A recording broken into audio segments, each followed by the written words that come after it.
मुख्यमंत्री डॉक्टर मोहन यादव ने कहा कि जिस तरह से इंदौर की हुकुमचंद मिल, उज्जैन की विनोद विमल मिल की मजदूरों की लेनदारी का प्रकरण सरकार की मदद से निपटाया गया है, ठीक उसी तरह से आगामी दिनों में ग्वालियर की बंद पड़ी जेसी मिल के मजदूरों का मसला भी निपटाया जाएगा। ये बात मोहन यादव ने ग्वालियर में कही है। देखिए खास रिपोर्ट। मध्य प्रदेश के मुख्यमंत्री डॉक्टर मोहन यादव आज अल्प प्रवास पर ग्वालियर पहुंचे। उन्होंने ऊर्जा मंत्री प्रद्युम्न सिंह तोमर के साथ वर्षों से बंद पड़ी जेसी मिल का निरीक्षण किया और अधिकारियों के साथ जेसी मिल की जमीन का नक्शा भी देखा। मीडिया से बात करते हुए मुख्यमंत्री ने कहा कि जैसे हमारी सरकार ने इंदौर उज्जैन की बंद पड़ी मिलों का समाधान निकाला है, जल्द ही जेसी मिल का समाधान भी निकालेंगे। यहाँ के मजदूरों की देनदारी पर जल्द ही फैसला होगा। नरेंद्र मोदी जी ने जो 4 पिलर्स बताए हमारी सरकार की या उनकी अपनी सरकार के साथ में चलने के लिए, जो गरीब, महिला, युवा, किसान, इन चारों वर्ग के हितों को हम सर्वोच्च प्राथमिकता पे रखे हुए हैं। उसी भावना के हिसाब से युवाओं को रोजगार दिलाने के लिए इंडस्ट्री कॉन्क्लेव, गरीबों को, महिलाओं को, सबको रोजगार दिलाने की नई नई इंडस्ट्री डलवाना, ये हमारी सरकार की प्राथमिकता भी है। लेकिन ये भी प्राथमिकता है कि जो पुरानी इंडस्ट्रियां हमारी ऑलरेडी सरकार के समय कोई न कोई कारण से बंद हो गई, 30 साल पहले, 40 साल पहले, 25 साल पहले कोई कारण से मजदूरों के प्रकरण कोर्ट में चल रहे हैं, तो हमने निर्णय किया कि हर हालत में हर एक मजदूर का पैसे का जो उनकी देनदारी है उसको चुकाने की हमने अपने आप में सरकार के लेवल पे निर्णय किया कि ये लंबे समय तक मजदूरों को इस तरह से रास्ते में नहीं छोड़ा जा सकता है। जैसा मुझे बताया गया कि 8,000 से ज़्यादा मजदूर यहाँ इस जेसी मिल के पैसे की उम्मीद में लाइन में खड़े हैं। कई मजदूर तो काल कवलित हो गए जिनने भगवान को प्यारे हो गए, लेकिन उनके परिवार के अंदर बहुत आर्थिक स्थिति खराब है। ऐसे में हमारा पहला फर्ज बनता है कि हम हर हालत में मजदूरों की देनदारी चुकाएं। दूसरा, सरकार का निर्णय है कि ऐसी ज़मीनें जहां हम भविष्य में उद्योग के लिए या किसी और काम के लिए भी लें, लेकिन शहर के विकास के लिए अत्यंत आवश्यक है। जब चारों तरफ से शहर बढ़ गया तो ऐसे में ये एक तरह से बेगोरी स्थिति में पड़ा रहना या एक तरह से लावारिस स्थिति में रखना, ये अच्छी बात नहीं है। और मुझे इस बात का संतोष है, हमने अधिकारियों को लगाया हुआ है। मेरे यहाँ मित्र अपने हमारे भाजपा के जिलाध्यक्ष, महामंत्री, यहाँ के हमारे विधायक और मंत्री प्रद्युम्न तोमर जी और हम सब लोगों ने आकर के आज निरीक्षण भी किया है और हम निर्णय कर रहे हैं कि हर हालत में बहुत जल्दी इसका समाधान निकालेंगे।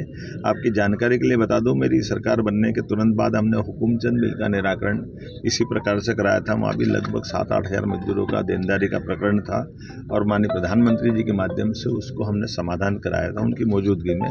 निर्णय उसी प्रकार से करने जा रहे हैं। इसी प्रकार से हमने उज्जैन के अंदर विनोद विमल मिल के मजदूरों का पैसा दिलवाया था और आने वाले समय में जैसे ये जेसी मिल के लिए लगे, इसके बाद इसी प्रकार के सज्जन मिले, ऐसी प्रदेश की कोई भी प्रॉपर्टियां जिसमें मजदूरों का हित बाकी है, गरीबों का हक बाकी है, हम उसको दिलाने के लिए प्रतिबद्ध है। हम न्यायालय के समक्ष अपना पक्ष रखेंगे। वकीलों को हम बता रहे हैं कि वो जल्दी से जल्दी समाधान खोजें।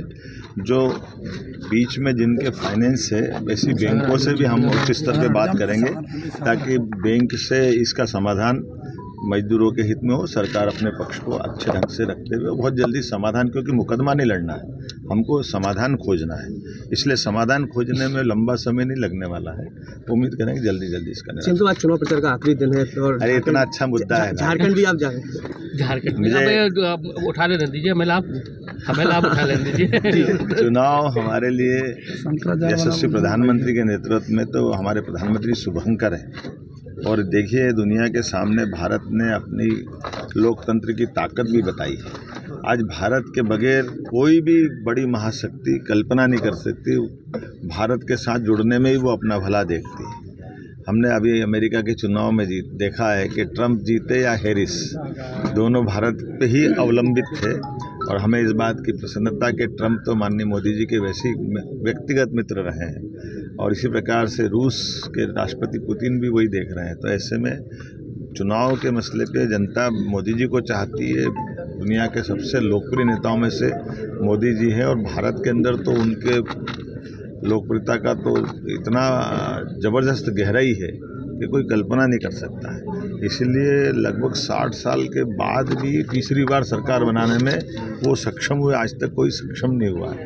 तो चुनाव अब आने वाले समय में हमारे महाराष्ट्र के हों या झारखंड के, निश्चित रूप से ये हम जीतने वाले हैं। मध्य प्रदेश के दोनों उपचुनाव विजयपुर और बुधनी भी जनता हमारे साथ है, डेवलपमेंट के साथ है। जब सब जानते हैं कि प्रदेश में सरकार भाजपा की है, दिल्ली में सरकार भाजपा की है, ऐसे में विकास के मामले में खासकर श्योपुर मुरैना ये बेल्ट हमारे पीछे रह गए थे, खासकर श्योपुर जिला, उसके लिए एक बहुत बड़ा चांस है। और यही बात सबसे बड़ा उदाहरण बन के राम निवास जी की आई कि वो 6 बार के कांग्रेस के विधायक थे, लेकिन उन्होंने कहा कि मुझे मेरी ज़िंदगी में चुनाव लड़के मैं बहुत बार जीत चुका हूँ, मंत्री भी पहले बन गया हूँ, लेकिन कांग्रेस के रहते मैं अपने क्षेत्र का विकास नहीं कर पाया था। ये उनके मन में दर्द था, इसीलिए वो चुने जाने के बाद विधायकी को लात मार करके क्षेत्र की जनता के विकास के लिए वो भाजपा में आए।